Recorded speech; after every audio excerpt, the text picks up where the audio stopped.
same things. What I'd like to do now is hand out the bibliography that was photostated. Where is that? We make 20 copies. They're on the table. Is that it? Yes. One copy? Do you want Does more on everyone the have table, one? she said? No. No, I want everyone to have a copy of the bibliography, because I'm going to be referring to particular works that I've listed. I got one. Yeah, good. Please, everyone take one. Take one out this How many people do we have? Do we have more than 20? I think so. 5, 6, 7, 8. No, just about 20. That's Okay, not good. for you, Ed. Yes, Sorry for the fluorescent lights, folks. All right.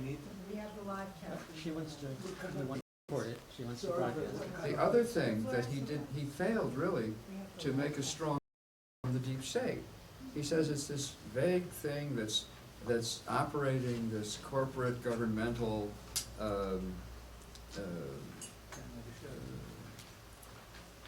connection, that they're working hand in glove together. To lower taxes, lower regulations, lower corporate taxes, lower regulations, keep boots on the ground with American exceptionalism, all these patriotic, libertarian ideas, right, that give their actions legitimacy. So, who is benefiting? Cui bono, as they say in Latin, right? So we have to ask that question.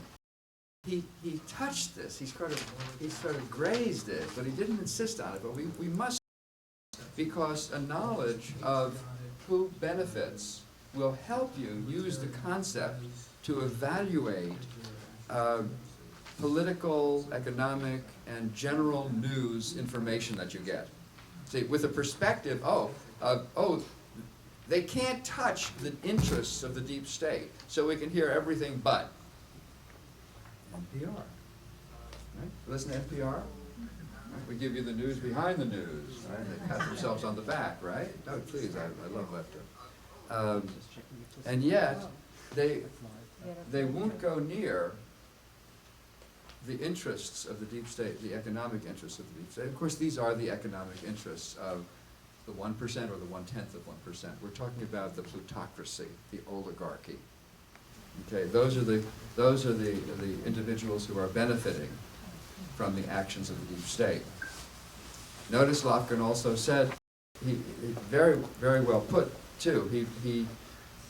He mentioned that the context, right, both ends of Pennsylvania Avenue, people are disgusted, confused with the way government is behaving. The popularity of Congress is somewhere around 9%, right, in single digits. People don't believe Congress is going to be effective in anything in solving their problems, and yet they vote for their congressman over and over again. It's not my congressman, right? Someone else's congressman. All right. So the dysfunction of constitutional government, the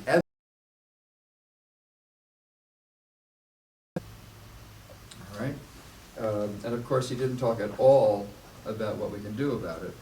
And he also said they avoid social issues. Remember him saying that? They avoid social issues. So I asked the question, but what about the vast social injustices, not just inequality, but injustices that are abroad and present in our country today? And for example, how many of you have heard of Michelle Alexander's book, The New Jim Crow? Yes? Came out in 2010. I just read it. I've seen her speak. It's very informative about the way racial injustice is practiced today in a colorblind society. And I have to ask the question, well, wait a second, if the deep state really is in charge of everything, if things happen only with its assent, what's the relationship between this huge injustice perpetrated on poor members of minorities, most notably black people, but also Hispanics in this country, in the deep state? Well, I'm going to address that. We're going to take a look at that. So anyway, let's go to my PowerPoint. Do you have that up? Lori's handling that for you. Okay, so that should be ready to go. Oh, but what I'd like to start with, am I casting a shadow? I'm going to be standing aside here. What I'd like to start with is my surprise, and perhaps your surprise too, that the deep state was brought into public awareness by none other than Donald Trump. That's right. Supporter of democratic values, right? So the deep state, thank you, the deep state became a public meme from the right, and he was quoting news. And in fact, if you go to Breitbart News and you do a search on the deep state, you'll get a whole list of articles going out. And boy, is this confusing. Okay, so here's Trump accusing the deep state of being against him. And he's saying, oh, these unelected bureaucrats really had it in for me. Right? So then the New York Times had to assure everyone that the deep state, if it exists, is entirely benign. And I was so, both articles in which they actually talk about it. Deep state. Yeah, echoes of deep state as a culture. So what the Times says in these two articles basically is that, oh, if there is a deep state, it's these career bureaucrats working for the CIA to keep us safe. Full stop. Yeah. Well, then it might be a good idea to look at some of the history of the New York Times' relationship with the CIA. And it goes back to the 50s. If you read David Talbot's bibliography, I want you to hold the bibliography. I'm going to be referring to works on the bibliography. Okay, the Devil's Chessboard, Alan Dulles, the CIA. So he was very, very tight with Arthur Hay Sulzberger, who was the publisher of the Times at that time. I mean, they were great buddies. Dulles was a very smooth operator. He traveled in high social circles. He had come from a very prestigious law firm, Wall Street law firm.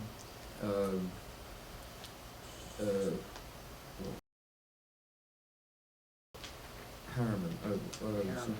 What is it? The Harriman brothers. Yeah, Harriman. Yeah. Same as Preston. Brown Brothers. What's that? Brown Brother Harriman. Brown Brothers Harriman. Thank you very much.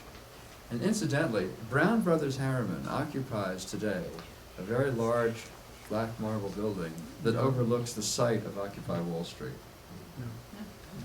Speaking of ironic juxtapositions. All right. So he came out of Brown Brothers Harriman, which is a law firm that was used briefly. And so the CIA very quickly became an agent for the profits and prosperity of large corporations. Okay? And Sulzberger was very buddy-buddy with Dulles, who was very popular in these social circles, and a very nefarious character, as his daughter finally acknowledged. Slide up. Okay, so this is Lofgren. Just to summarize, what are the agencies that participate in the deep state? Okay, the Department of Defense, the State Department, the CIA, the National Security Agency. And incidentally, the CIA has grown hugely and now outweighs the National Security Agency in terms of the money it gets, and also has given itself domestic tasks which are not in its charter. The CIA is supposed to operate externally to the country, and the NSA is supposed to worry about security in this country. Oh. All right, Homeland Security, which really has only grown up since 9/11, right? The Treasury Department, which controls financial flows. The FISA courts, the A is the Act, Foreign Intelligence Surveillance Act, that set up these courts. And the Defense and Intelligence Committees in Congress, they work together. Now, interestingly enough, most of the time, but there have been times when they've given them flack. And now it seems that some of the members like Dianne Feinstein and even Marco Rubio may be questioning the CIA due to the recent leakage from WikiLeaks, which I'll get into later. Vault 7. Okay, next slide. Next slide. Okay, so the corporate industry constituents consist of the defense industry, which are arms manufacturers and contractors like Halliburton and Kellogg-Brown Root. The intelligence surveillance industry, that's where Silicon Valley comes in, which is a $50+ billion industry, all having grown up since 9/11. So those of us who question the official story of 9/11, there's money involved. There's money at stake, so we have to be branded conspiracy theorists, and we'll get into that a little later. All right. Big banks, which Lofgren handled quite well, and this is amazing. Private industry consists of 854,000 contract personnel with top secret clearance, more than the civilians within the government. Okay, they're being paid, and they are generally paid more than the civilians within the government are paid. Just a quick example that comes into my mind. Remember Blackwater? Okay. They supplied operatives in Iraq who were paid over $900 a day, of which the individuals got around 300 and something. Okay. And Eric Prince and his company got the rest. Right? If there had been servicemen doing it, they might have gotten 200, something like that, per day, full stop. Right? So when these things are farmed out, there are immense bonanzas to these security companies and contractors. And the fact is that since the Vietnam War, we just don't have enough soldiers to fight our wars. We have to pay, we have to hire soldiers, we have to hire contractors, all right, at immense expense, all right? But most Americans just tolerate it. You know, we're not terribly aware of what's going on out there. And you know, the investment that these contractors pay to the Congress people who pass the bills financing them and getting Congress to declare these wars, authorize these wars, some of them covert. Okay. These congressmen are being paid big bucks by the contractors. We'll get into that. Intelligence services contracted out. More than 70% of the intelligence budget goes to private sector companies. So these government functions are being performed by private companies at premium prices. All right, and we're paying. And who's benefiting? It ain't us. Okay, so interestingly enough, Trump brings up the deep state, and then, quick, tamp that down. We don't want people really inquiring into what it is. So I don't know what your local paper said out here about it when it came out. But the great gray lady, or used to be gray lady, the New York Times, the paper of record, assured everybody that it was entirely benign. Then I looked into another book on the deep state, which actually went a little farther. And here it is. This is the book by Peter Dale Scott, this 87-year-old former professor, former diplomat, who's at anything right now. And I actually had the honor of meeting him on the day I came to the West Coast. He lives in Berkeley. Wall Street, Big Oil, and the attack on profits. And by now, you know who it is. It's these big corporations, whether they're contractors supplying jet planes or building facilities, mercenaries abroad, and then which are abandoned after we lose interest or lose the war. The banks which are deregulated, the industries which are deregulated. And speaking of banks, I just wanted to make a short note here. If you look at Nomi Prince's book, All the President's Bankers, a history of the relationship between bankers and the presidency, you'll see that the scales tipped in favor of the power, the financial power in this country going to the bankers somewhere in the Clinton administration, the late Clinton administration, especially when Glass-Steagall was repealed. And Clinton looks more and more like a deep state agent. And Hillary too. I mean, in the last election, as the Spanish say, I heard, we had a choice between cholera and the plague. Take your pick. And Chris Hedges was even saying, we might need to suffer some real dislocation in order to get rid of Hillary. And it's very painful. And we'll get into why Bernie lost.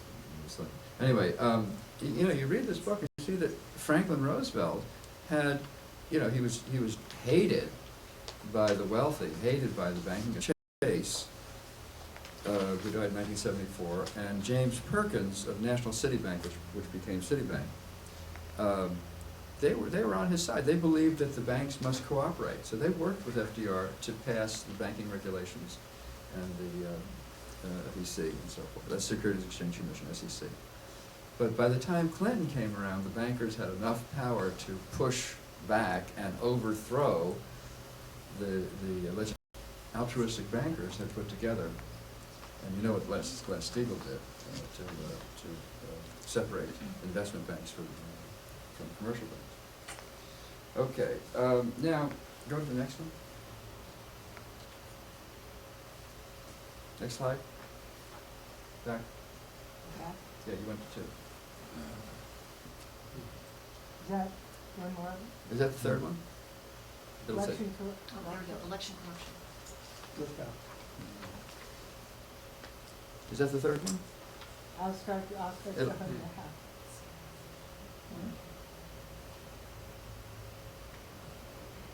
Okay, yeah, third one. Okay, that's 1, 2, 3. Okay, very good. Okay, so you know, when did the deep state start? This is a controversy because you know you could say that the deep state is something very much like the power elite, right? C. Wright Mills' book from 1957, or the oligarchy, or the plutocracy. What is added when we speak of the deep state versus these terms that say, really, the rich people run the show in this country? What is being added? Well, what is being added, to answer my own question, what is being added is the surveillance, the permanent wars. See, we wars until really the Vietnam War and thereafter. You know, rich people were really running things. By the way, President Wilson complained about this in 1913, that his hands were tied in certain ways. So presidents have known this, but have gotten more organized among these oligarchic forces, and also they've been working with government entities and agencies, as Lofgren pointed out very profoundly. When the constitutional government doesn't work, that's when this collusion between corporate and government agencies like the CIA, the NSA, the Department of Defense are acting together to promote their agendas, whose ultimate goal is the corporations, forces, and people that supply these services to the government. Is this democratic? I'll let that question hang in the air because,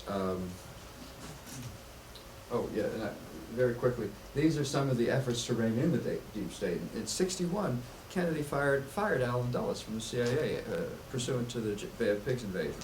He realized how nefarious it was, that it had overthrown the Iranian elected government Mossadegh in '53 and Arbenz in Guatemala in '54 at great human cost. And then had conspired with the Belgians to assassinate Lumumba in the interregnum between Eisenhower and Kennedy. And when Kennedy assumed office and he found out about it, he was devastated because he saw Lumumba as a great force for freedom in Africa. But anyway, Dulles got rid of Kennedy, and then Dulles was on. He was on the war in Can you imagine? Yeah. That's, then the church committee hearings, they were very profound, and I remember them very well. In fact, I wrote Senator Church to praise him in 1975, and you know what I got back? A box of these green-bound government documents. I got the whole thing. I use them as doorstops. I mean, I got the whole record of the church committee hearings. What was I going to do with it? I was going to read it. But it was, and then right around the same time, a little after, the Pike Committee, Otis Pike from New York State, a Democratic House member. And these investigations were blocked from publication. They were in the congressional record, but it was never published by members of Congress. But what we do have is a draft of it that you can get for about $45. The Pike. Yeah, in the Pike Committee. What Well, was basically, that? they were revealing the CIA's covert operations. Now, I have not read either of these. You know, I know approximately what the CIA was doing back then. It was trying to assassinate Castro and overthrow governments. And at the end of this talk, we'll have a 7-minute movie narrated by John Stockwell that summarizes the way the CIA has preyed on these third world countries and by now killed about 20 million people over 40 years. And, you know, Americans don't even know about this. I mean, the CIA was certainly involved in the Suharto repressions that killed 500,000 people in Indonesia in the late 60s. We have a movie about that now. I mean, it's just heartbreaking to think what they've been doing, breaking laws right and left, financing themselves through drug sales, breaking American laws, international laws. It's completely immoral, and if you want more on that, read The CIA as Organized Crime. It's on the list by Douglas Valentine. I just read that. Yeah. And then we start getting WikiLeaks, all right? Interestingly enough, technology becomes a way of fighting back, just as video cameras and cell phones have recorded police killings, right? Non-judicial killings of unarmed, the vast internet and people who know their way around it, and it's easy to be a leaker anonymously. Oh, Chelsea Manning wasn't terribly anonymous. But anyway, so in 2010, WikiLeaks releases word logs, and in 2013, Snowden shares thousands of NSA documents with journalists. I think that's still there. Glenn Greenwald, and then in 2016, right before the election, he releases, Assange releases emails, other documents from the Democratic National Committee and Hillary Clinton. And of course, there's a great enmity between Assange and Hillary Clinton. She has condemned him in no uncertain terms, very piously, you know, saying he works against American interests. You know, we shouldn't know that we murder people gratuitously in Iraq, or that we're surveilling everybody. She's condemned Snowden too in this country. We shouldn't know this. Right? This is. And then 2017, March 7th, Vault 7. Now, there's a great deal of information on YouTube to come into. Interviews for people who know, and to my surprise, even from the right, some interesting stuff is coming. And I'll get into that later. Anyone here heard of Alex Jones? Yeah. Everyone knows about Alex Jones except me. I just discovered that. He's a right-winger, right? You know that, right? He's a right-winger. But he's also a 9/11 truther. And 9/11 truther? yeah, and he interviews Seymour Hersh. I like. And he talks about elements of the deep state too, but he stops short of saying that they're acting for the benefit of these corporations. Huh. Okay? Because, you know, on the right, you don't really touch the corporations. And of course, the lefties are all crazy, you know, just rabid communists and lefties and progressives. They're written off as having nothing to say.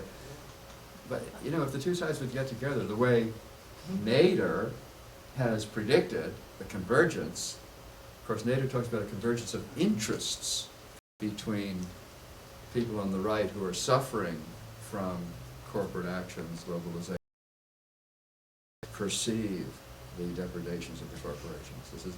This is Nader's utopia. And so that's what he hoped. That's Can I true. ask, what kind of documents were in the CIA documents? What do they talk about? Oh, get into that, but I'll give you a little preview.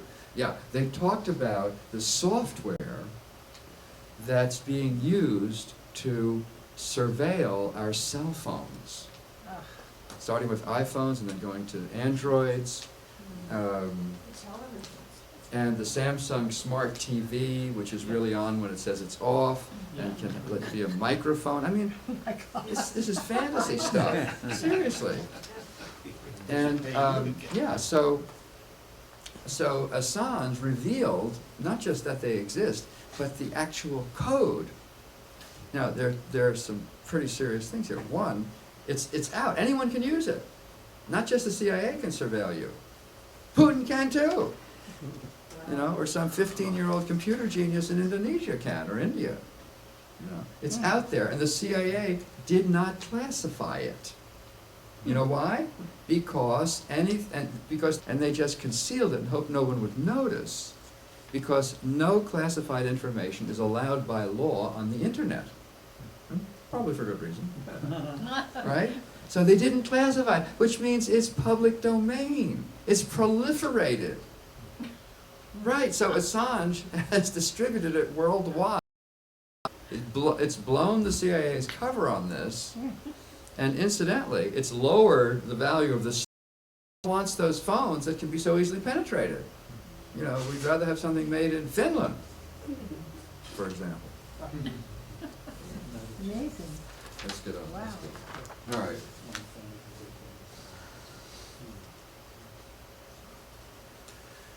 All right,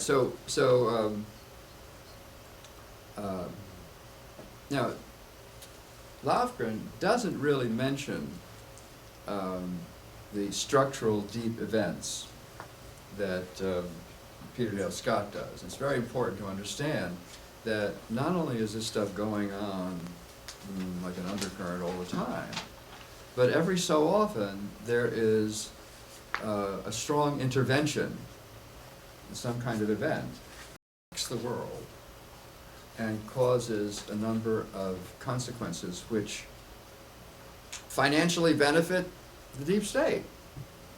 The Kennedy assassination is a perfect example. All right. First of all, the Warren Commission operated a cover-up, and you know the scientific evidence, the magic bullet, the bullet that went like this. And we also know that Gerald Ford made the very brilliant suggestion that, hey, why don't we just change the location of the exit wound? Okay. To make it more likely that it was a single bullet. You know, the exit wound was here, let's say, but he wanted to make it up here, see, because then it could have been a single bullet. Why not? Who's going to notice? Right? Wow. And if you notice, you're a conspiracy theorist, damn it! Right? So, you know, right. And it was actually Arlen Specter, the senator, the Democratic and Republican, the Democratic senator from Pennsylvania. So, now, what was the consequence of the Kennedy assassination? Well, it was a bonanza for the war industries. Kennedy had said, I'm not going to send American boys, remember this, to fight the battles that Vietnamese boys should be fighting if they wanted to.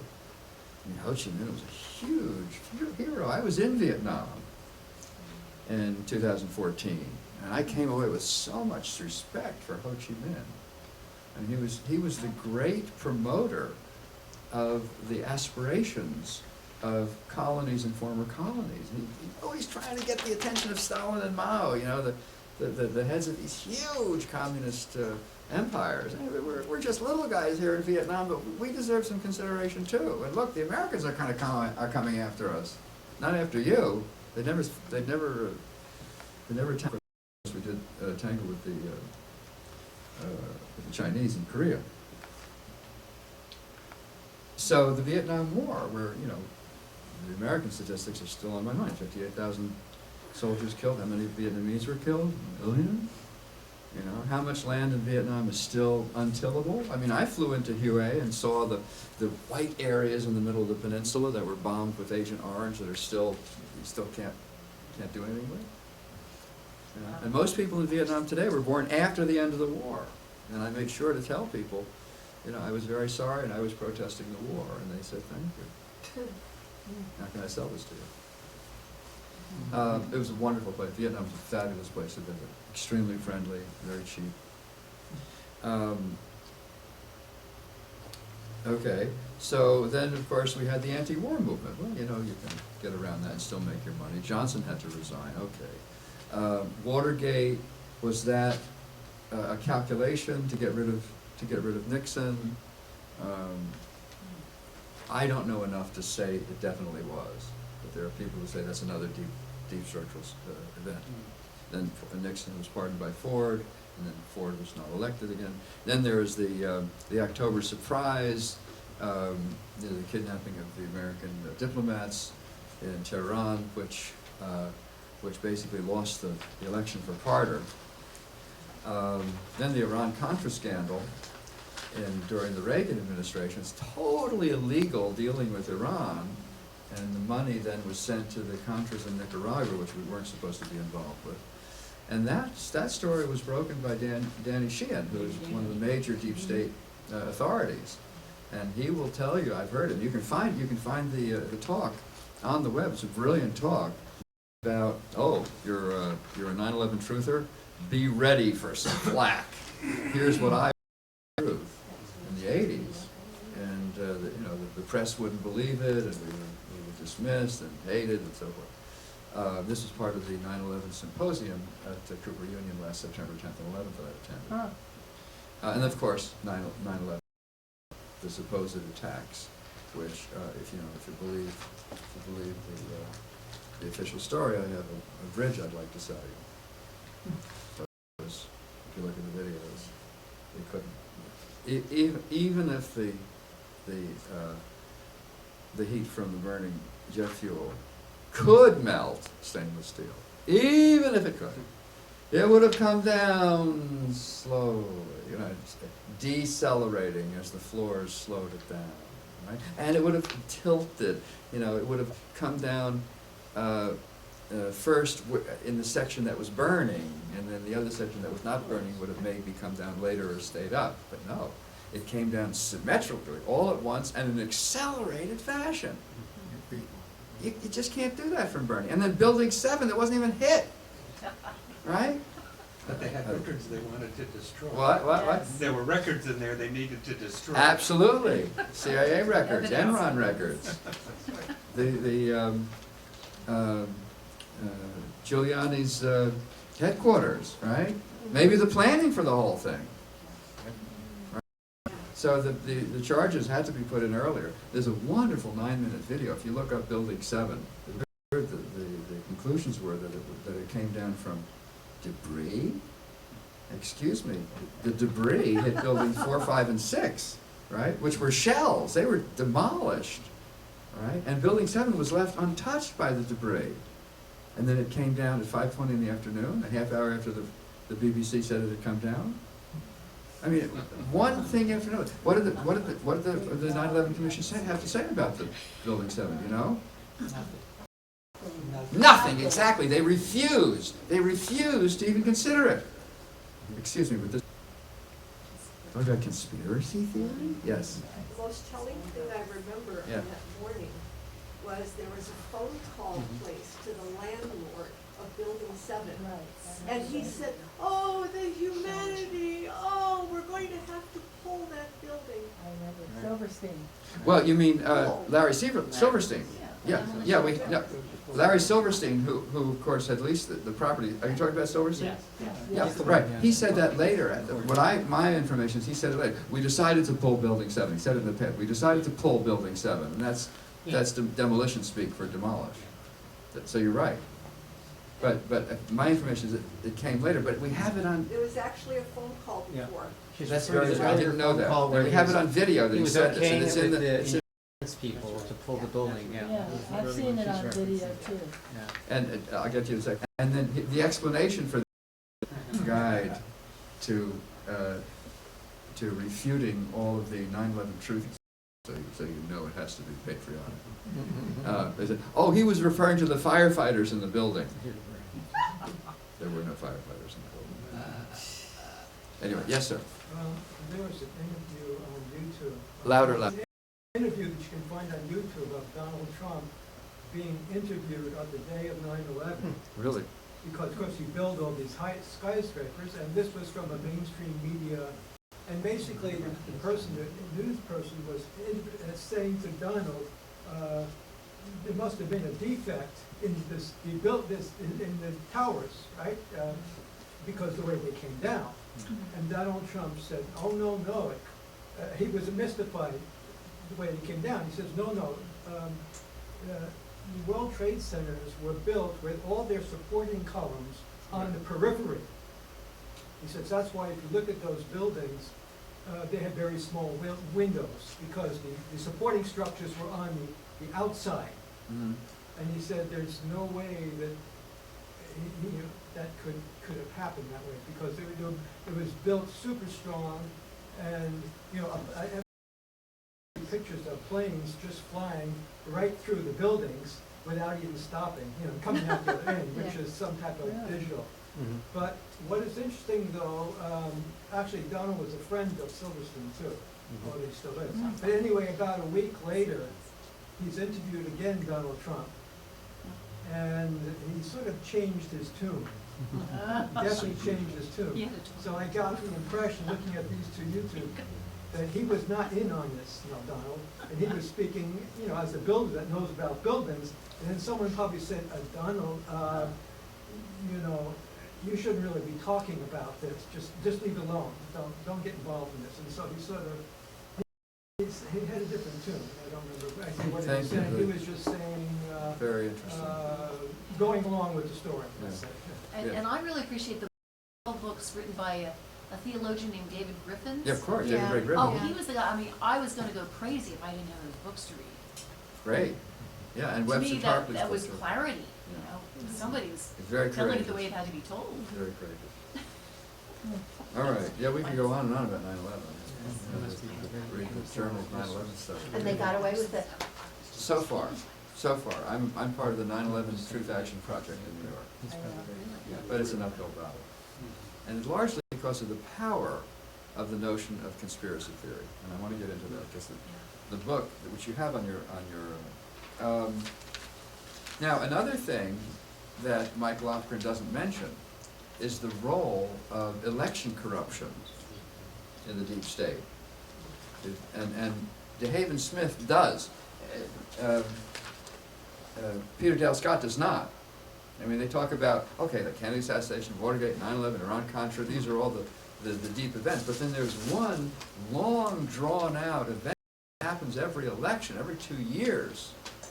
And in between for government, election corruption, which stymies the voice of the people. Now, we will never know if Bernie really won the Democratic primary. But he probably would have. Maybe so. I mean, I I like think to. he did. I A like lot to, of us are convinced. Oh, shall we pretend we're a caucus and take the vote? No, it's okay. He won. He He won. won. What? He won? He won. We decided it's practically unanimous. He won the California primary too. Oh, Yeah. oh, you Yes, run he the did. whole state of California. That's Mhm. great. Manipulated. Oh, in other words, I can relax on alone. Of course. Great, that's great. No, I was prepared for a hostile question. But what's so amazing in the election integrity movement, which is how I know our dear Lori, is that not only will the mainstream media not talk about it, it's a verboten subject. And we're talking about vote flipping. We're talking about electronic voting machines being either programmed to give a certain number more for one candidate deducted from another candidate, so the totals come out the same, or the counting, the tallying afterwards, flipping from votes from one candidate to another. We have this on video. We've seen it. We've seen machines that do this, you know, and also voting machines where you press one choice and it actually registers the other, and you see it, and you can't get it. So, Also, vote. got fractions of a vote. I mean, how many fractional people do we have in this room?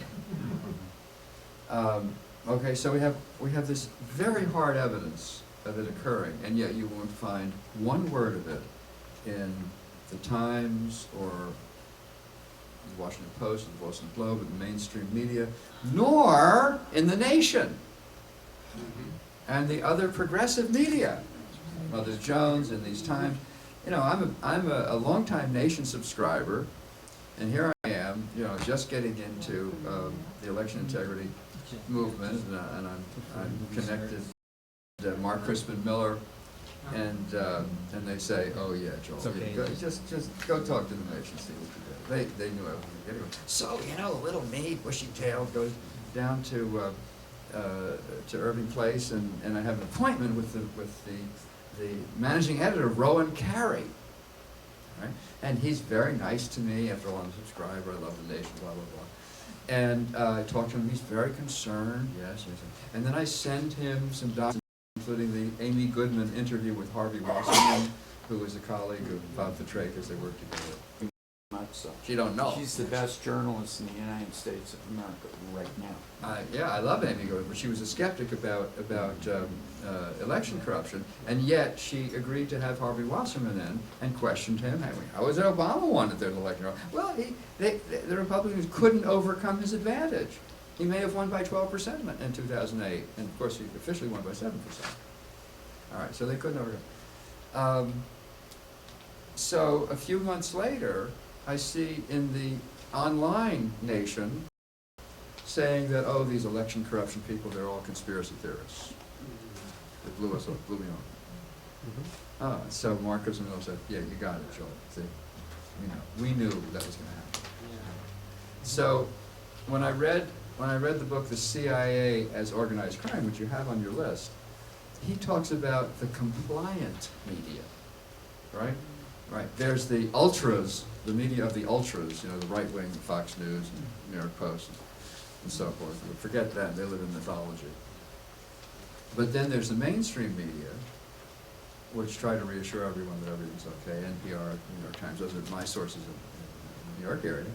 And then there's the compliant progressive media, who are on a little longer tether. And they'll tell you about all these sad cases and the people who are working hard. Go near 9/11 truth, JFK assassination, election corruption. Don't touch it. And the Democrats won't either. And they're the big losers, we think. Okay, so how do we apply our knowledge of the deep state to this question? What the hell don't the Democrats complain about election corruption? And the answer is, anyone? For Bernie. All right? So by keeping election corruption a non-issue, by pretending it doesn't exist, the Democrats can use it to put down anyone who questions these deep state arrangements. After all, Bernie was willing to take money away from the defense establishment to give it to education, healthcare, infrastructure, you know, right? People, instead of rich people. I mean, they're, you know, the super people don't really exist. They're just, yeah. So the democratic process is broken down. Now there are always cracks, and I want to look at some of them with you. Okay. Can I add one part of Yeah, the sure. deep state? That maybe I should. You need to be on Oh, mic. microphone. Oh, reach. I'll take advantage of this moment you're going to come. So take a drink. Yeah. How's our time going? All right, we're good. Not even an hour. Hi. As you know, I've been involved with election integrity for a long time, and when we started having the Jill Stein recount, I thought our time had come. And what I discovered was that when the recount was beginning, what I discovered is that election officials, many of them, are sort of small people in the deep state, because they are career professionals in government, and they don't want anything bad happening on their watch. And whether they're Democrats or Republicans, happening on their watch into trusting computer totals. Okay, and this happened with the Democrats in Pennsylvania, and of course the Republicans in Wisconsin. The deep state is actually the professionals that are part of electronic voting machine companies, and the company Dominion Voting, which used to be Diebold, that moved to Canada when they had gotten such a bad name and changed their name, created fractionalized voting. And this was brought out by Bev Harris, where you can make one person's vote half a vote, another person's vote a vote and a half, or 2 votes. Or even, you can do whatever fraction you want. And so then you get to choose the percentage that your candidate, without anything looking suspicious, like more votes have been added to the vote totals than there were voters, which is what happened in Ohio, which was very unskillful in 2004, okay? And so this was a system around that. And I wanted to let you know I was pretty shocked when I talked to Bev Harris, who I've been working with since 2003, and she said voting had started fractionalized voting for marketing purposes. And I was shocked hearing this. So I ended up speaking to the woman who went up to interview Dominion Voting, and they talked to Dr. Eric Coomer, who, and I'm a little bit nervous saying this, but I think I'm going to say it. Dr. Eric Coomer, who said he designed this for marketing purposes, and that the website says that they love giving their customers a satisfying election experience. Now, a dishonest person might interpret that one way and another way. So the thing that happened was this woman, Sharon Maroney, she was a very kind of driving person as an interviewer, and she asked him, who do you let into the data room, as they were leaving? And he looked kind of uncomfortable, and he said, well, anybody we see fit. Okay? And now, I would like you to imagine, and by the way, just by chance, interestingly enough, Dominion is right next to George Soros's foundation in Toronto. The offices are on the same floor, which, made the conservatives think that it was, George Soros that's manipulating all the elections. But, they're all part of the deep state. Anyway, what happened is I wanted to look at Sharon Maroney's website where she talked about this interview. Spelling of Dr. Eric Coomer's name just right. There was a caution on Norton Security about going to Sharon Coomer's defendthevote.com. But I went anyway. Well, I ended up getting 200,000 viruses on my email. Ed was there trying to help me. It was going on his too, and a lot of others. And we ended up finding that it came from Sharon Maroney's site. Okay? So I want to suggest a little imagination exercise if you were a voting machine executive who had designed fractionalized voting, and you've revealed some fairly uncomfortable information that made you feel uncomfortable later about your interview with Sharon Maroney. This is in her site. Just think about it, so that you could immobilize it, all right? And I practically had to get a new computer. It was terrible what was going on, and Ed finally saved the day. But 3 different times we got 200,000 viruses on my computer. And Bursky gave up. Finally we had, what is it, Watchdog?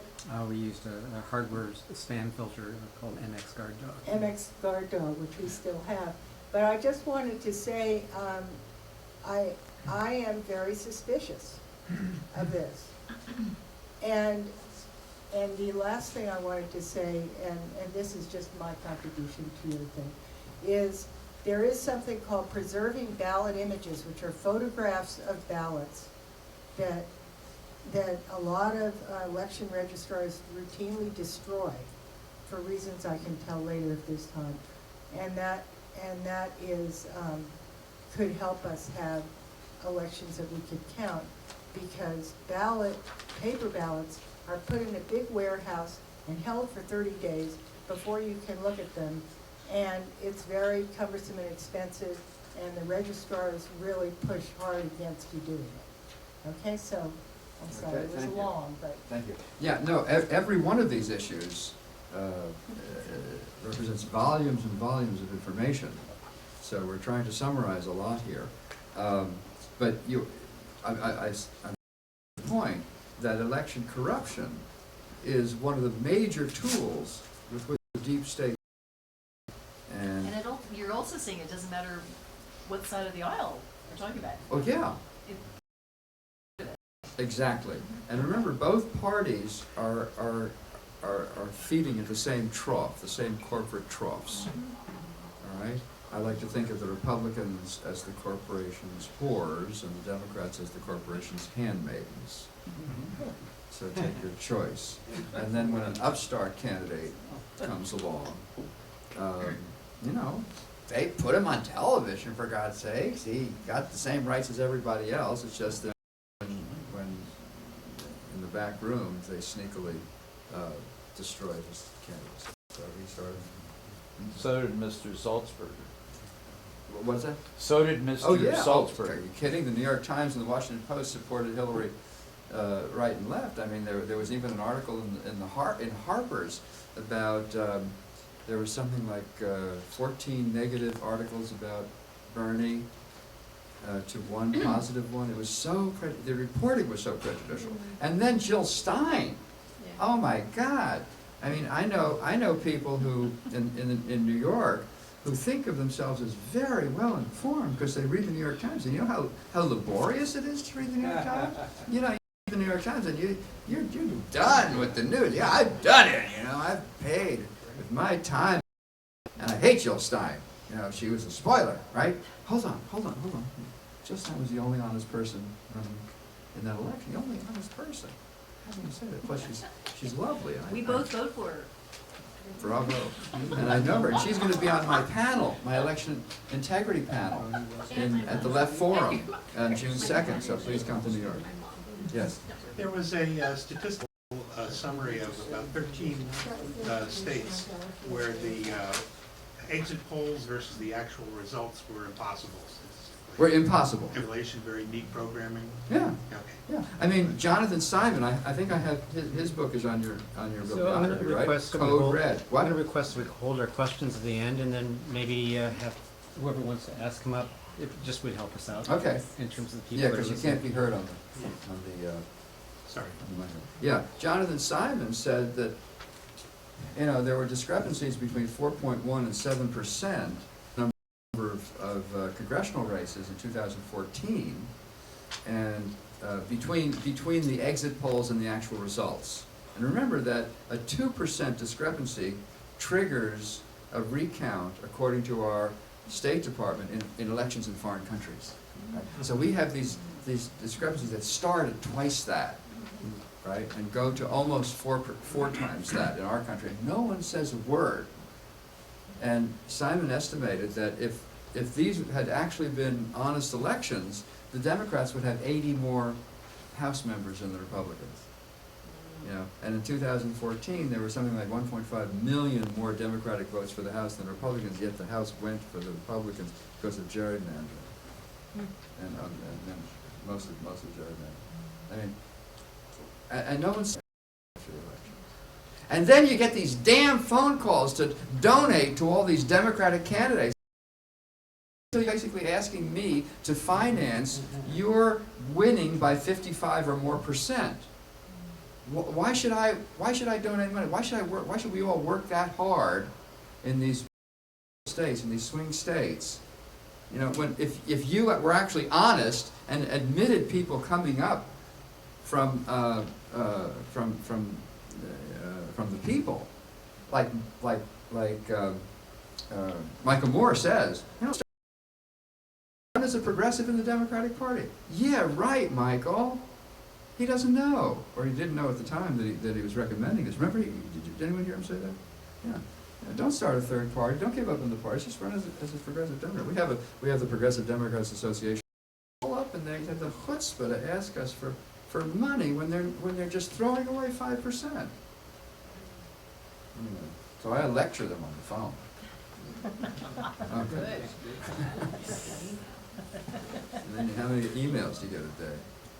We're going to ask for questions at the end. Do you think Bernie should have spoken? Bernie should have spoken up? About If he had been, you know, and the Democrats pulled something on him. They may have threatened him. I don't know what goes on behind it. I've heard him speak since the election. All right. Now I wanted to address the question of the notion of conspiracy theory. And this book is on your bibliography. Lance DeHaven Smith. All right, Conspiracy Theory in America. A short book, 200 pages, immensely informative. And it tells us, for example, by the way, let's go to the next slide. Let's see what I did here. Stop, so close. Okay. Oh, I lost it. Anyway, okay. So what is the story about it? Well, in 1967, that they would turn conspiracy theory some kind of crazy conspiracy. We all know that wasn't true, because we all know that the official story had to be the right one, because you trust your government. And so the notion of conspiracy theory from that point on became a pejorative term. And yet DeHaven Smith says, hey, wait, hold a second. You know, look at the Declaration of Independence, for God's sakes. It's a conspiracy theory. It's gods. It's all these things King George did to us. You know, and ultimately, if you put with that representation, but they started wars among the Native Americans and slave revolts. The British did this, you know, to undermine the American colonies. Right? All these things that are listed, you know, in the boring part of the Declaration of Independence. It's a conspiracy. It's connecting the dots and saying, hey, he's trying to remove our democratic rights as Englishmen. That's what he's ultimately trying to do. Okay, so then the founders said, you know, you can't trust people with power. They knew. They created a government that was so balanced with checks and balances. We all learned that, right? It's civics class, checks and balances. That in order to get anything done, you have to compromise with your opponents. And your opponents are trying to get the dirt on you, and you're trying to get the dirt on them. Right? And you're watching each other like hawks, right? Watching out for impeachable offenses, right? And hanky-panky, if not treason. Everyone's watching everybody to be corrupt. Anyone could be suspected of corruption, right? So conspiracy theory, that whole country was founded on conspiracy theories. Connect the dots, see who's violating what laws behind the scenes, right? So it's a total mistake to think that democracy functions on the basis of civility and respect for each other. Yeah, of course you don't go hitting each other, killing each other. You stay within the law, but you know you're trying to. Go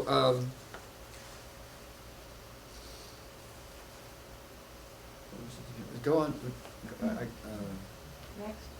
Yeah, and what about the right-wing conspiracy theories? Like the communists are trying to take over the world.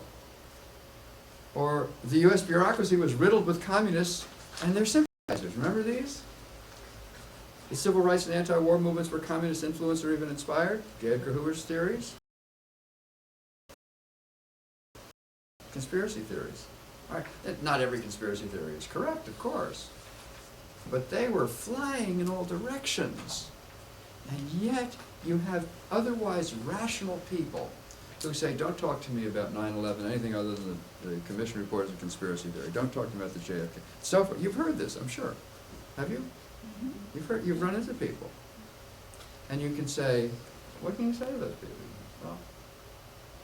Well, I mean, you know, it's possible that the laws of physics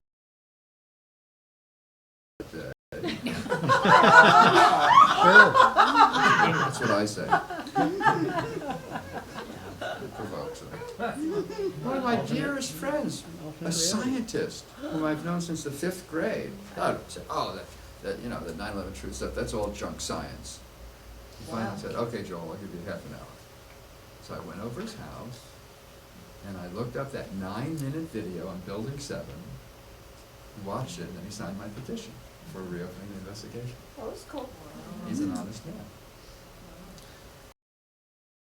This is Haven Smith's definition. The term conspiracy theory is applied pejoratively to allegations of official wrongdoing that have not been substantiated by the public officials themselves. Oh, okay. Right. So if they don't self-indict, right, it's conspiracy theory. Well, that's somewhat of a simplification, because if you know anything about 9/11, it's hugely complex.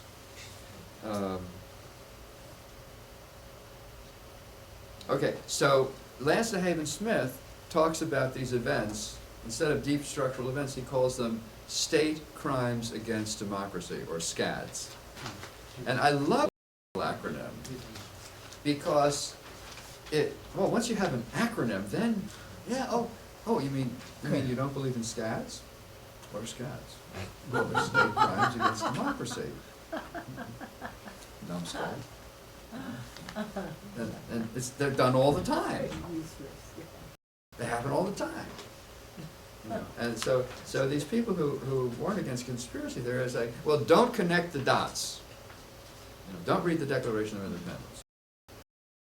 See each incident in isolation. And he calls these perceptual silos. I love that term. Perceptual silos.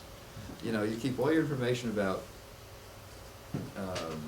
say, Watergate in one silo, and then the information about 9/11 in another silo. Excuse me, but Dick Cheney was there both times. We call those coincidence theorists. Coincidence theorists? Yeah, coincidence. Right. They believe it was Not to be suspicious of political elites.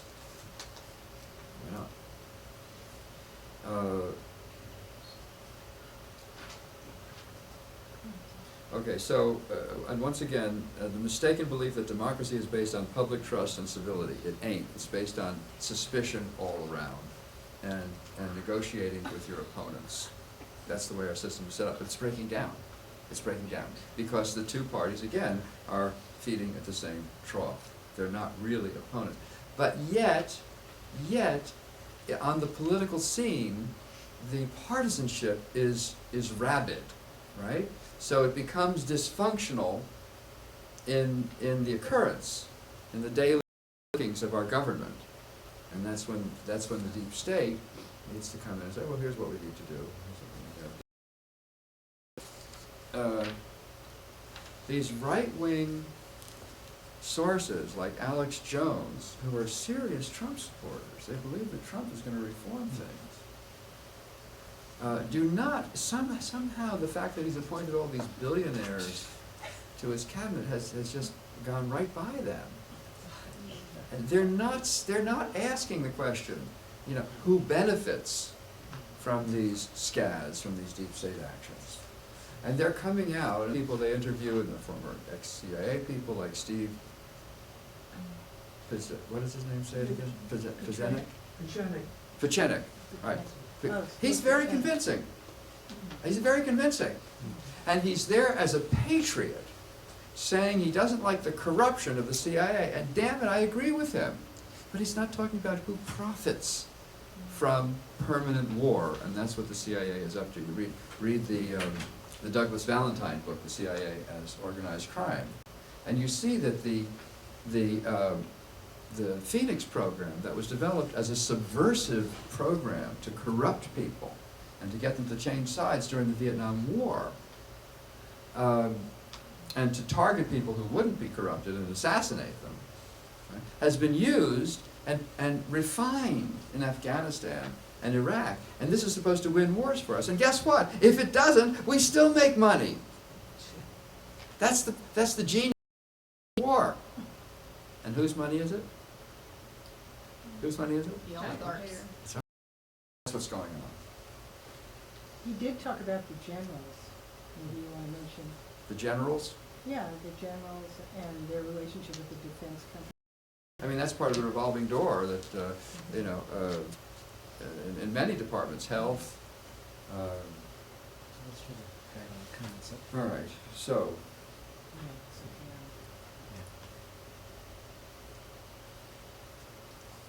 yeah. okay, and also the lesson of Nuremberg is that modern liberal democracies are very vulnerable to being hijacked by authoritarian leaders willing to carry out ruthless conspiracies.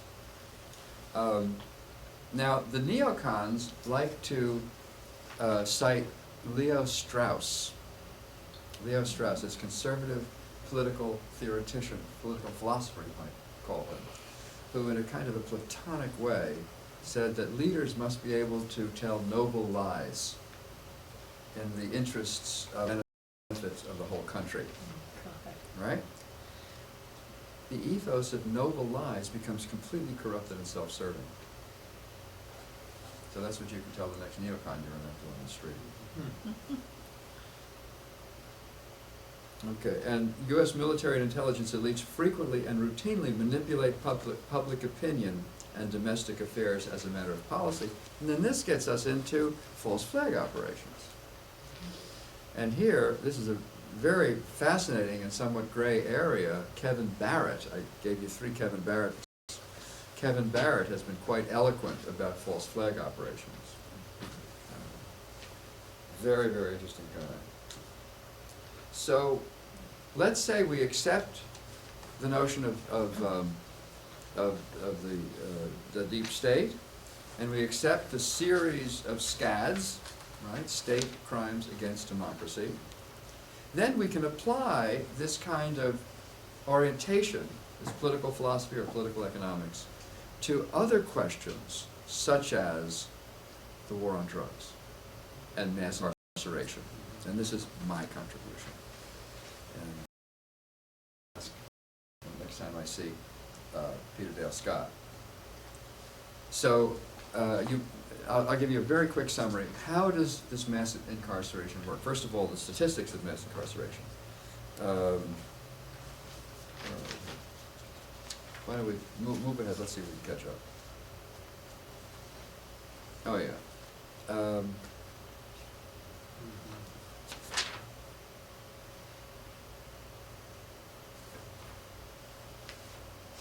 In 2010, we had 2.3 million. Okay, we had an additional 5.1 or 2 million on some kind of community parole where they had to report, and then many more millions were ex-felons, which means they couldn't get jobs. They had to check the box, as they say. Get public housing, they couldn't get food stamps, okay?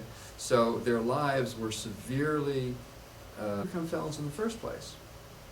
Many were simply drug offenders, nonviolent drug offenders. Many were simply rounded up. And police in many jurisdictions go to poor areas and will round up young black men and then bring them to court, and then charge them with all kinds of possession, sales, drug offenses, and stack on the charges. And then the poor public defenders are so overwhelmed, they'll say, just plead out on something. But I didn't do nothing. Just plead out on something. Because if they convict you, how bad they are, if they convict you, you'll get 6 And if you admit to something, they'll give you 3 years, you'll be out. So many plead guilty without having committed any crimes. There was one instance of a woman with 2 children who was caught up in one of these drag nets and decided to play it safe and plead guilty, although she hadn't done anything. And then the other people who were in the same drag net kept protesting, and the judge dismissed everything, and she had to go to jail. How horrible. So this is what's happening. And, Central Park 5. and you know, I asked myself, do you remember the term sphere of affection, which was popular in sociology about 40 years ago? And I think of it as sphere of empathy. You know, and it's something that I, as a white person, ask myself. You know, how important, how relevant, how outraged am I at these things happening, not just to middle-class black people, or not to middle, but to poor black people? Whom you know, I see them in subways begging. I see them in New York all the time. Not terribly savory people, but you know, I'm not taking any surveys. So these people are segregated off from white communities, so we don't really see what's happening. And yet we have the highest incarceration rate in the world. We have more people in jail than China does, a repressive society. Right? This is an outrage, it's a scandal. Now, as Michelle Alexander points out, it's based on color blindness. Right? This is not Jim Crow, where, you know, things were segregated. Jim Crow is an improvement on slavery, right? Because you had to be paid for your work, but you could be put in the back of the bus or in a separate train car. That's Jim Crow. So that was made illegal. So it's now colorblind. And they can arrest all these people. It's not because you're black. No, yeah, we have suspicions. The Supreme Court has not admitted that statistical evidence is valid, that the overwhelming number of these people are black, even though drug use is the same in black and white communities. There's no difference, okay? So you get the picture, right? So the question is, how does this serve the deep state? It's the new slavery. Well, that's something else. If you saw the movie 13th, the Ava DuVernay movie, did you see it? I haven't, but I Oh would yeah, like to. the slavery, when they're in jail, they work for $1.30 a day, and American corporations come and have them do their manufacturing. They bring their plants back from Bangladesh and have them do it in American jails, and then the jails, certainly the private jails, farm out their laborers, right? There's more money to be made there. That's another form of. It's also the prison industrial complex. That's right, yeah. One way of looking at it is, you mentioned CIA as organized crime. Yeah. And I look at these as lines of business. And they, whoever they are, have a bunch of different lines, and they're running them like serious business entities. Yeah. Well, the CIA is heavily involved in the international drug trade and also arms trade. I mean, it's incredible that where there's money to be made, never mind laws, never mind American principles. Well, one of the main things that this makes these people into non-voters. It deprives them of the franchise. Why is this? Of course, this is terrible. Everyone should have this. But guess what? How did Obama win in 2008? You may have your different opinions of Obama. And I certainly approve of everything he's done, but he was certainly better than McCain or Romney. All right? He won with the black vote and the female vote. Voted for the Republicans. We have a lot to answer for when we wake up. I think we have to speak for all of us. But in any case, in other words, And the youth vote too, as well. you think what? The Youth. millennial vote, the under. Oh, the younger 30s people. got him into office as Yeah. well. Yeah. Yeah, absolutely. Yeah, the old farts went for the Republicans. So my point is that we progressives need the black vote. And to the extent that it is deactivated, whether by gerrymandering, which is being contested in courts successfully in North Carolina, it's horrible in North Carolina. It's pretty bad in Pennsylvania, too. Which Greg Palast exposed in his wonderful movie, The Best Democracy Money Can Buy, A Tale of Billionaires and Ballot Bandits. There was an earlier book, The Best Democracy Money by the election of 2000. This is his second one by the same title but with a different subtitle.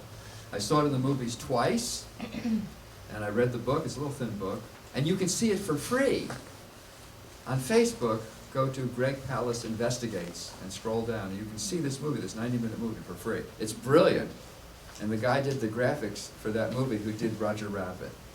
So it's really entertaining. It's just all about statistics, but it's very entertaining. It's very, very visually arresting. Okay? So he shows how these criminals, Karl Rove, do nothing, and Chris Kobach, the Secretary of State of Kansas, got together and canvassed the 29 states who are run by Republicans and got these voter lists and matched up. You know this. He matched up first and last names, never mind different middle names, different suffixes, and different social security numbers, then claimed that these people had voted in multiple states. It's because they had the same first and last name. That was called the interstate cross-check system. And Palast exposes it. All right? Now that deactivated about over 1 million votes. They sent these postcards to people saying that their registrations were questioned and they had to return the postcard votes up there or show up at their registrar's office. And then those who didn't, they just said, well, this is bullshit, I've been voting for years, got to their polling place and they couldn't vote.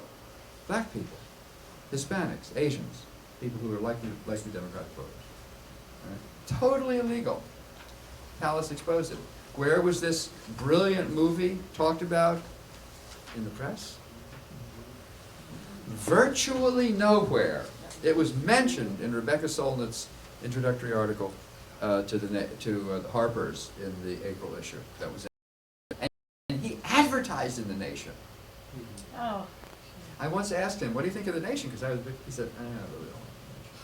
I didn't understand why. I thought, oh, maybe the articles are too complicated. No, it's because he knew very well that the Nation is on a tether, on a long tether, but it's on a tether. State. Okay? So that's how Trump won. And here's Trump saying there were all this voter fraud, right? Because people would, as Palast said, you can do that's hard time, hard federal time if you actually did that. You went to the right? So that's what Trump was talking about. He was just giving the line of Rove and Kobach. So that's the country we're in. Now, what can we do about this? Let's move on to the last slide. What can we do about this? Salutary trends. What? You want to do? Go through these. Let's see what else. Oh yeah, this is the point, Draga. This is the point about Michelle Alexander. Okay, go to the next one. Okay, salutary trends. Okay, this means that you can't be arrested for having marijuana, even just for fun, in certain states. I think California is one of them, right? Yes. Well, bravo, chapeau, as they say in French. You know? Yeah. All right, Obama's mass release of nonviolent prisoners. He released 6,000. He wanted to read 46,000 out of 100,000. Remember, we're talking about 2.5 million now. Not all, some of them are violent. But no, their sentences were commuted. In other words, he said, okay, you've done enough time, get out, we're freeing you. Well, great, but they're still felons. As Michelle Alexander says, felon is the new nigger, the new N-word. All right? Now, but with Trump and Sessions, okay, here it is. What can you do? Now, this is me. Well, first of all, inform yourself. You know, people say, oh, you know, I read the news and one person says one thing and the other person, I don't know who to believe. Well, the answer to that, my friend, is to read books. I'm sure I don't have to tell this audience that. But you read books and the authors present a massive amount of evidence in reasoned arguments through many chapters, and it's convincing. When you just read news articles, they're just telling you the surface of things. So, and they're fascinating. These are quick reads too. They're not complicated books. So take these lists home. So once you do that, you get to be able to listen to a news report and say, oh, they're avoiding this, they're not talking about this, they wouldn't go there, we know this, and I'm not giving to my NPR station anymore. Well, I'm not just saying what you should or shouldn't do.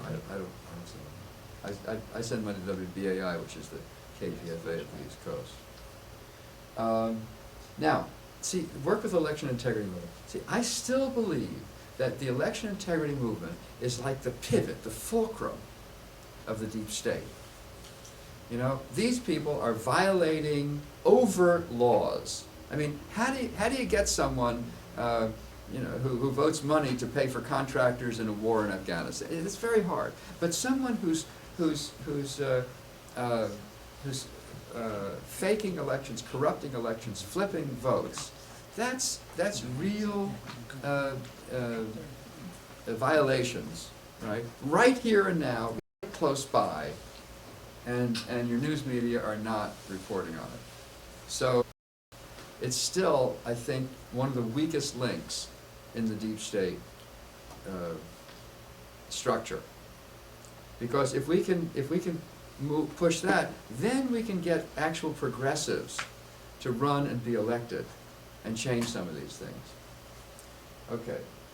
Work to oppose the war on drugs. This is already happening with the reversal of marijuana laws. But the war on drugs is a giant boondoggle. And here's something that I do. Call me crazy, but you know, someone comes on an NPR interview with me in New York with Brian Lehrer or Leonard Lopez, and they're experts, right? They don't bring in my experts. They don't have Jonathan Simon on. They don't have Bob Petrakis or Marcos Miller on. But they have some election expert from some institute. And he gets off, and I look him up, and I send him an email. Sometimes they respond, or who are informed about these things. And then there are also spokespeople on the left who have not taken positions on such issues as election integrity. And those people should be pressed to speak more clearly on these things. You know, Chomsky won't go near the left. Chris Hedges won't go near. And I once confronted him when he was speaking. What did he say? He said, oh, you know, I'm not a scientist. He punted. I'm not a scientist. Chris Hedges, I went to the March on Science in Washington, D.C. Scientist, but I'm also not an idiot. Right? And then the other thing that I mentioned that I did, press Democratic office holders and their fundraisers to pay attention to election integrity issues. They shouldn't have to win by 55% or more just to win. We have a guy named John Wisniewski running for the Democratic nomination for governor in New Jersey. He's a genuine progressive.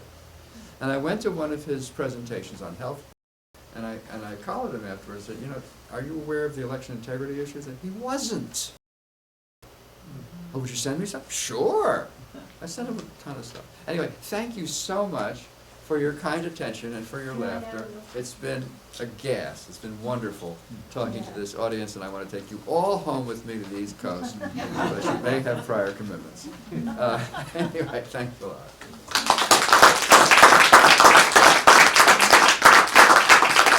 Can I add some specifics about? Yeah, and people can. 20, you don't have to go to bed. Like your list of what to do, okay? Yeah.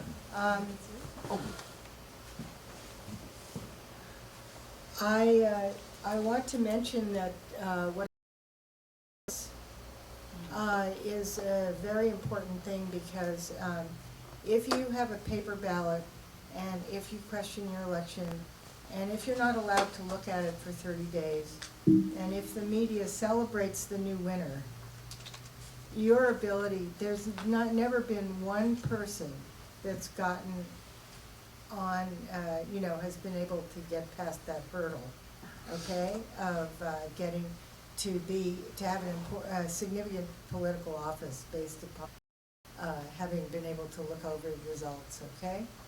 So, American Democracy and Election Integrity, which is one of the subdivisions of Sunrise Center, and also, you know, there is a chance to suggest to elected officials that it's beneficial for them to support saving. Officials don't like the extra work of doing any kind of recount, okay? And now in California, I want you to know here that is the most subject to vote fractionalizing. And that may have happened in a very funny election with Veolia taking over Nevada's water supply and their sewage system. And I was there as a part of a recount, and it was kind of very questionable because the polls were showing a very different. But I wanted to say, if you spoke to your election registrar, and you can voting.org, Beverly Harris's site to get more information. We need to update a lot of our equipment here in California because we don't even have ballot. In Michigan, they have ballot images, but they destroy them. And they say, we're destroying them because you have paper ballots, so we don't need this. This is extra information. But trying to get to the ballot images is extremely difficult, okay? And one of the things that was particularly depressing also for me as I worked with the Wisconsin recount and with Bob Petrakis was ES&S that has ballot images, which Voting yes, machines, thank you, thank electronic you. voting Yes, machines. they're one of the largest. Republican Identified Oh, well, Corporation, thank you, that's really good to ES&S. say. Thank you, Joel. It's a very, very large voting machine company. Takes ballot images. Most of the election registrars destroy them. But I want you to know that in the Wisconsin recount, the source code was missing. It was supposed to be in a vault. So Jill Stein's lawyers have been in legal negotiations with ES&S to be able to look at the source code. The source code helps determine what the real vote totals were, okay? Well, ES&S is fighting that and saying, we'll only let you look at the source code if you do not say to the public anything that you find out. I mean, it gets pretty ridiculous. So we are really up against a deep state in our election integrity movements as well. And we need to, we have two stars in our state here that were awarded a prize by my institute in 2010. One of them was Carolyn Cernich of Humboldt County, which they do one set of votes with Hardinger Civic and another set with Open Source County, and then YOLO, where they count 10%. So I'm just saying, supporting the ones that or what in county, which is really far behind, and the registrar to change their vote system. Well, Yeah? I have a question about that. Sure. Yeah. And Joel, could you go up there too, or wanna move go your up head there? so it's not in front of the I'm camera? aware that California is working on a election bill to look more like how Colorado carries out elections, which is similar to Oregon. It seems like, there's a movement to try to make elections more uniform across the country, and to me, that seems like the most practical way to go. Also, I really think the Women's March effort could be a catalyst for so much of this, and I think somebody's gotten their hands on this group and is trying to marginalize them, and I think that's very unfortunate. I think they could run with it, some of these reforms that Which group are you referring to? Women's March, It- yeah, going, but I think they've become more cultural. They're losing their political effort that they could carry on with, and I'm going to send, because I've been studying his book and I'm thinking, whoa, this is powerful material he's putting out, but they overlook the environment. He overlooks the environment. We need to evolve there, I think. And then I've recently learned that Richard Dreyfuss is big on pushing more civics in our country to get more people a little more savvy, and why not have that be a national movement to Well, have civics. people that are engaged in how our government should work. How So, well informed? I'm just is the throwing out some civics? ideas here. Do they talk about the deep state and how the deep state profits from gridlock? The fake war on drugs as a simulacrum, as a pretext to oppress black people? Is this part of civics or sociology? Well, I guess it Or depends on who's gonna criminology. run it. I mean, if Richard Dreyfuss is determined this should happen, maybe you should talk to Richard Dreyfuss. Well, that's a very good idea. That's I my love his idea. work. I love his acting work, sure. Yes. Do you want to come up and say that? No, you wanted to repeat what you How said? does the, Well, repeat the question Go ahead. then. how does the deep state profit from gridlock? Oh, So repeat the when question. people, Repeat the question. how does the deep state profit from gridlock? It's a very good question, because you have to see how people's attitudes permit things to happen, like create political vacuums. Now, how many people, and I'm looking around and I'm gauging the average age here, I won't say it, but if any with young people, meaning I see a lot of young people, and you ask, ask about their political opinions or their political involvement, how much they keep up with the news, I, as a former college teacher, found it rather low. And it's been said, even in the New York Times Magazine article, comedy shows, right? From when Jon Stewart was on The Daily Show, his replacement now, so, which is fine, but it's the surface of the superficial. So most people, or many people, are confused or frustrated. The news is not terribly helpful. It lets contradictions fester.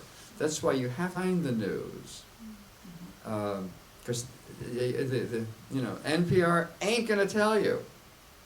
And they tout themselves so much. Okay, so frustration and apathy create a political vacuum which allows these deals to be made, the wars to go on. I mean, how many people who are frustrated with the news realize how many secret CIA operations are out there? You can find out about them. You really have to dig. You're not going to find it in the news, even if you look in your daily paper. Right? So there's huge amounts of money changing hands. Our profiting from this confusion and apathy. What? Gridlock? Yeah, gridlock. Gridlock gives rise to confusion and apathy. When you say, "Oh, the Congress isn't doing anything. Why should I follow? Why should I follow them?" That's one more symptom of the ineffectiveness of constitutional government. So why should I follow it? I learned all this stuff about checks and balances in my civics class as a senior in high school. Blah blah. It's not happening. Yeah. Frank? 20 minutes before I arrived here, on NPR, on the business program, I don't know if anyone else heard it, but the fellow who narrates that program said that Trump said what is it, putting a stay on spending for a few days might be a good thing. In other words, let them stop spending money. And then the business guy said the people who would actually hurt the most would be the contractors, all those military contractors, because they don't have unemployment or this or that. So that would, that they would lose so much. The poor contractor. In other words, a moratorium on spending that would last 2 or 3 days, Right. something like that. Of course, it's not going to happen. I mean, every time the government shuts down, the Republicans have threatened and actually carried out these government shutdowns. They've been horrible. Then we don't pay our bills. But it's a kind of a slash and burn, coarse, frustrated, violent reaction to that kind of thing. Sir. I think there's really tremendous potential in a left-right alliance right around this time, because many of the people who voted for Trump, and I'm really getting to understand this in a way I've never really understood it before, but people who voted for Trump because they thought that he was an opponent of the deep state, that he would lift the covers and blow the whistle. They looked at Hillary and they saw the epitome, they saw the poster child of the collusion between toxic government and toxic corporations. So progressives have looked at it, they've only seen that part of the elephant, the bad corporations. Meanwhile, the libertarians on the other side, they're seeing government that has coercive power, that can put you in jail, that can shoot and kill you. And I think that people on that side, I think they woke up much more quickly. And at this point, as they're seeing that it looks like Trump is going the neocon route because he's somehow been co-opted by this, there's the beginning of this disillusionment. which I'm calling an upwising, because people are wising up. Are you familiar with Robert Steele? Do you know Robert Steele? No, I don't. Oh, you should. He's an amazing character. He is ex-CIA, and he has something called open source intelligence. And he just did a radio interview. I'll send it to Lori Grace and she can Thank pass it you. along. That just lays this whole thing out. I mean, some of it you're gonna go, oh, I can't listen to that, because it's talking about pedophilia, because it's talking about the bankers and that sort of thing. But really, he puts it all together. He's working with Cynthia McKinney, of all people. Oh, far out. And the two of these people, and I know, I met them at a conference about 7 years ago where they connected. Very interesting movement. And he's talking about a unity movement from left and right, the Bernie Democrats moving way past Bernie, and the Trump Republicans moving way past Trump, and getting to the exact issues that you've talked about. They're totally aware of where the money is going. They're totally aware of who benefits. They're totally aware of the corruption in ways that, you're trying to get progressives to look at the 9/11 movement, Progressive, I like to say that conservatives like being lied to, while progressives prefer lying to themselves. So I think that when you look at the, NPR and all of that, you'll see that the fake news of the New York Times is what doesn't get reported. Intentionally not reported. Intentionally not reported. That's Which kind well, of the thing? New York Times, all How of much these. of this is being recorded? None He's of it, saying because a he's lot. not cooperating with the Yeah, request to you be on the would- mic, so. Well, perhaps you I should come up Why don't and you speak come in the up? microphone. Yeah. And so, I'm sorry. And does You this have work something on the to say. website or I'll Facebook? just start.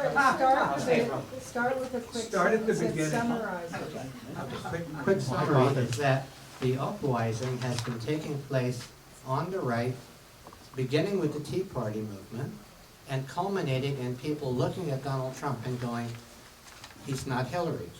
He's not the neocons. He's not the Wolfowitz and Sheepowitz's clothing.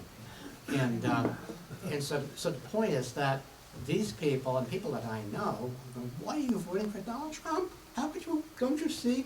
And they're going, no, he has the potential to dismantle the deep state.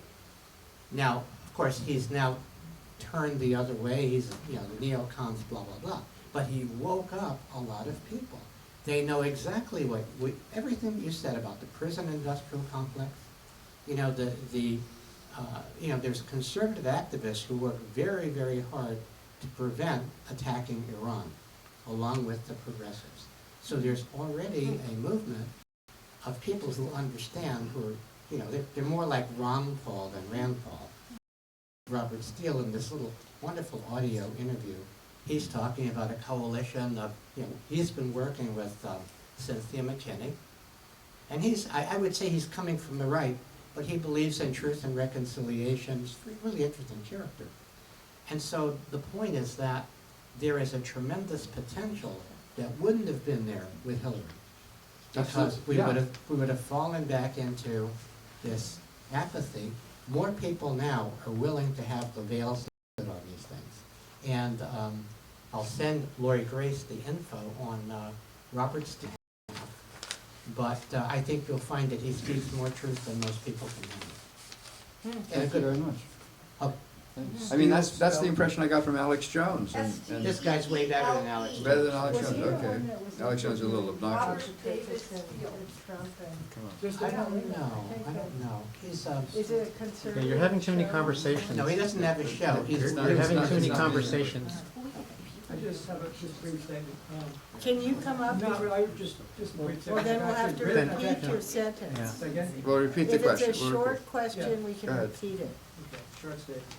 Albert Einstein said to solve a problem, one must go to the level above the problem to solve it. And I would suggest that that ultimate level is spiritual. And in a sense also co-opted by political correctness and the government funding and all of that stuff. Okay, so I'll summarize it. I have a So paper here, if what you anyone are would like a free saying copy, is I'll that give you it. believe that spiritual development is going to be a really important thing and it's not been paid attention to the way that you like to see and that you believe is important. Okay? Which is basically the Dalai Lama's position. Work on ourselves and we'll solve the world's problems. I don't happen to subscribe to that myself. Yes? We have, over here, we have a Oh, person we that's have up it. here. Oh, This wow. person is who You we're wanna gonna, come up? we're gonna go to this person next. That's over here, and they start Okay, to go make ahead. sense when people come up. First, just a little comment about the potential hopefulness of the Trump voters waking up. There was just a poll recently, it was either 92% or 80 or 98%. I'm sorry, and they don't see that he has reneged on many of his promises. They, because they watch Fox News and so on. And then the other thing, so this is just a little scenario, and I hope that people will criticize it and say what's wrong. So right now with the election integrity, one, gerrymandering, generally the courts are on our side because they see the Republican-dominated use it to their advantage too, so they tend to rule in our favor. So it is not as prominent as a problem. But the main problems in election integrity are the ones you highlighted. That is flipping of the vote in 3 states unambiguously, each one to to a 95% confidence level in 3 states, as you know. And then the Greg Palast stuff, that is cross-check, closing of polls, and so on. So that the total of states that's happening in will never probably, because there's 6 to 7 states that it is securely happening in, and you can't undo it. That is, they have such control of the election system. For instance, South Carolina, the voters passed a anti-corruption law, Representative Huss ran that, and immediately the legislature, the Republican legislators convened in an emergency session and invalidated what the voters had voted This for. is a referendum? Yeah, it was a referendum, and they completely, in the North Carolina, as we know, is completely locked down at many, many, many levels. And so I don't see progressive Democrats or even moderate Democrats as ever taking Senate ever again. So, I'd like to hear a retort to that. And then the second thing, overriding almost all of that is that, there's an article that was published this month, and it relates to this catastrophic methane release that is not a gradual release. Where? And it's in the Arctic. So there's this methane trap, and 250 million pretty well agreed on that almost all life was extinguished, 90% of all life extinguished. And this is now happening, will probably happen in the next 5 years.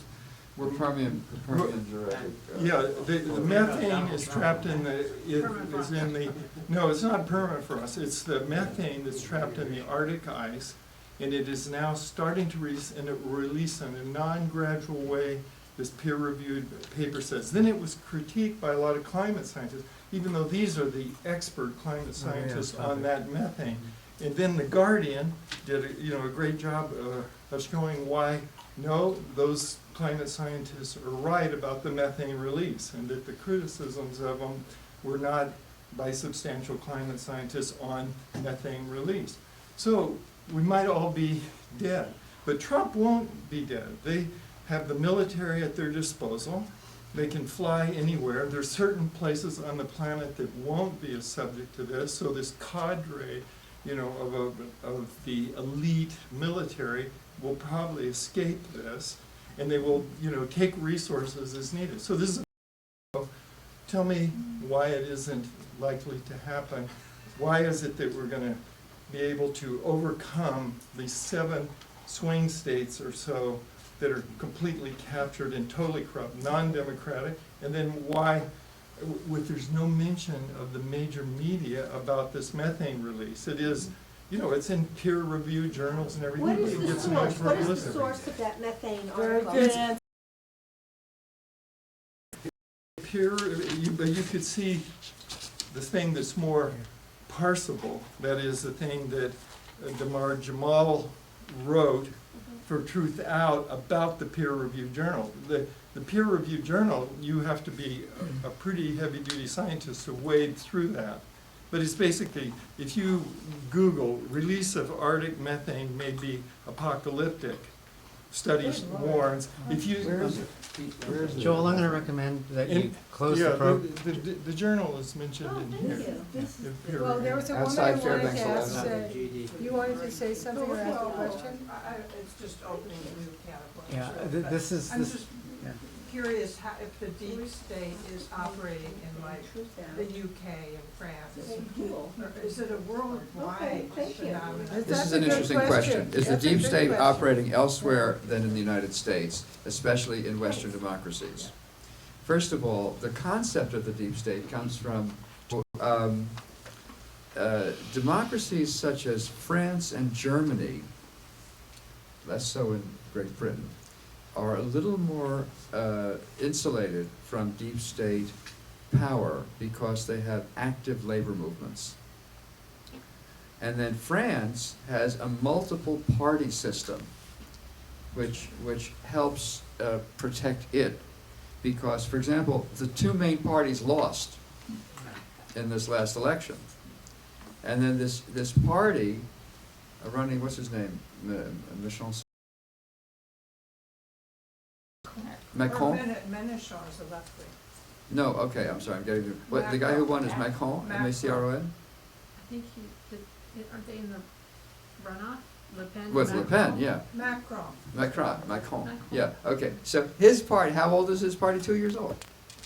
Okay. Can you imagine a party arising in the United States and within 2 years being in the general election? It's impossible. I mean, our Republicans and Democrats even threw out the League of Women Voters who were running the debates, the presidential debates, after Ross Perot screwed it up for the Republicans, right? They said, well, we're no longer a third-party guy like John Anderson or Ross Perot into the presidential debates, and too many people might see that he's talking sense. So a multi-party system at this point helps protect against the deep state, and a labor movement, a vital labor movement does too in Germany. So, but Britain is in shape, yeah, yes. A brief different topic. So we see a nation issue, and I'm in the thick of that. UC Berkeley has just said we will start mandating vaccines starting in 2018, which means my kid will be forced vaccinated if he chooses to go to UC school, which he was. So, anyway, what is up with that? Wow. And who profits there is obvious. So what is the deal with the infiltration and the forcing of all of this now? What Well, is I it all have to say, now? California, by the way. what is what? Oh, This sorry. vaccination thing. I have. Someone else.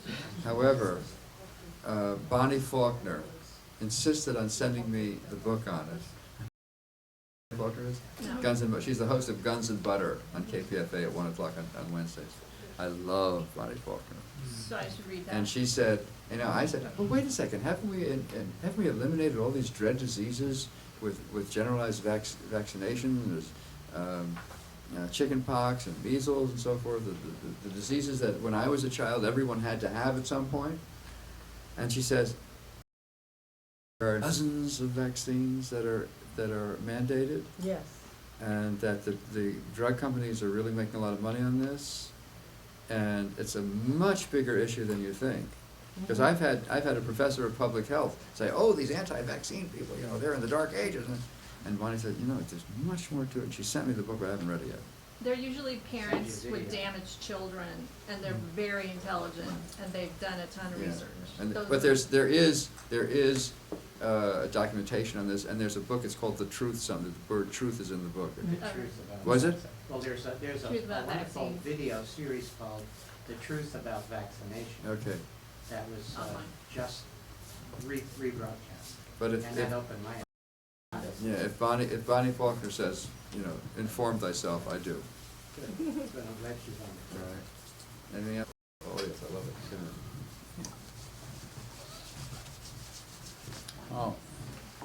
My name is Jeffrey Gale, and you started your great program with Bill Moyers.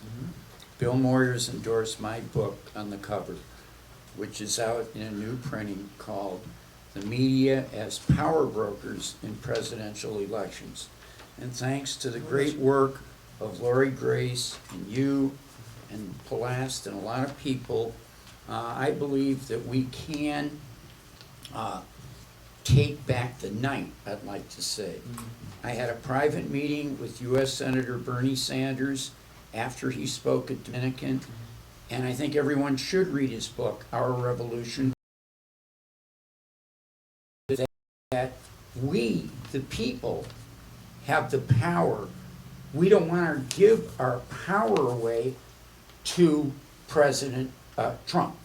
I also feel in my heart that there is a strong chance that because of the work of Lori Grace and others, that Trump did not legally win the election and might not survive very long as President of the United States.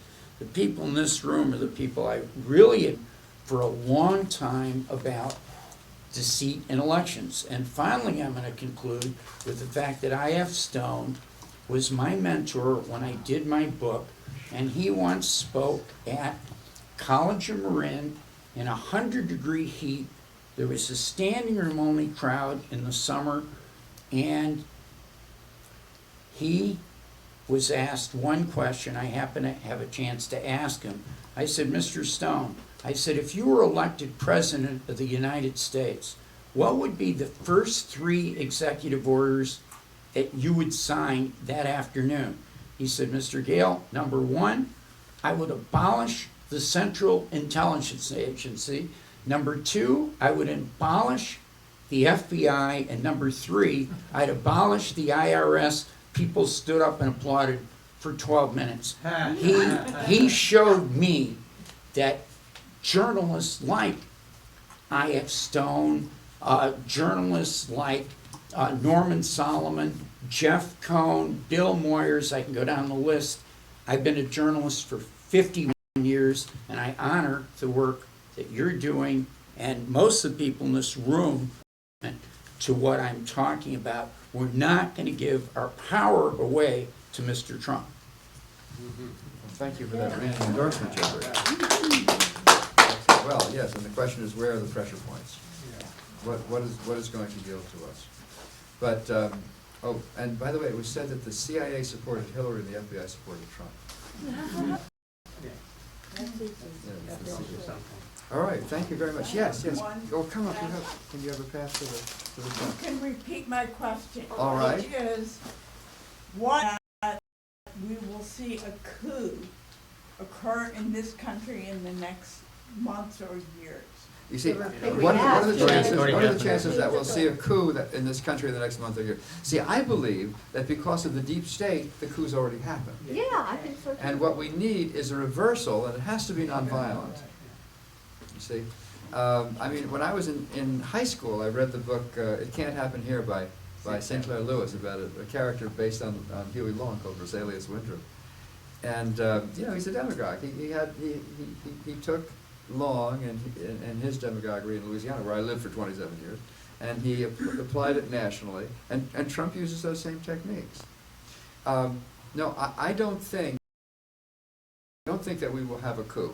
I think that the deep state is savvy enough to use the concealed corruption of democratic means, especially in election corruption.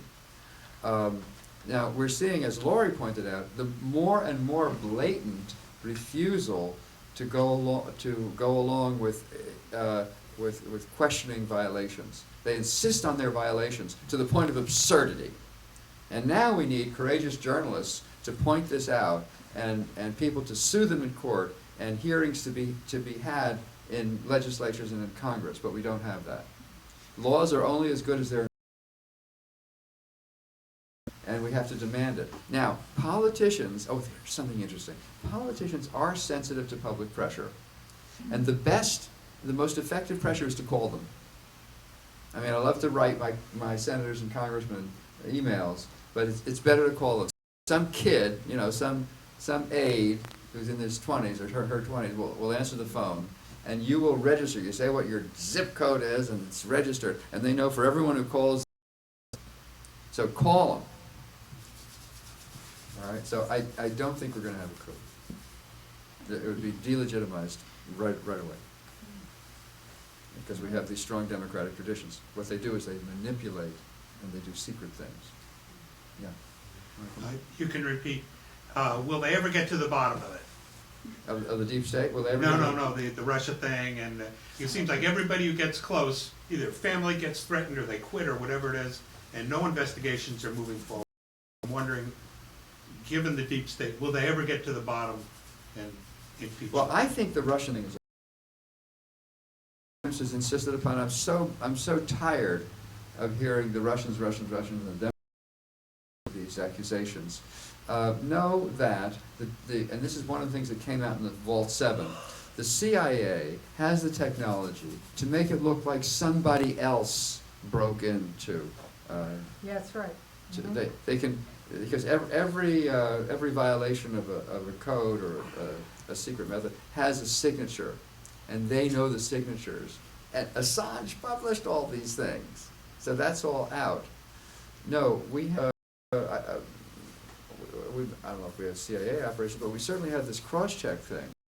Trump won by deactivating so many minority votes, and then all the other things that undermine the minority vote. We didn't need the Russians to explain it. So the New York Times uses that to deflect attention from the real things going on, which they will not report on, and they have betrayed their readers. But on Truth Act and Truth Dig and Daily Kos and these sources online, you'll often. Who's a former FBI top official and in touch with the intelligence community, as he puts it, said repeatedly that the Russians didn't get the emails,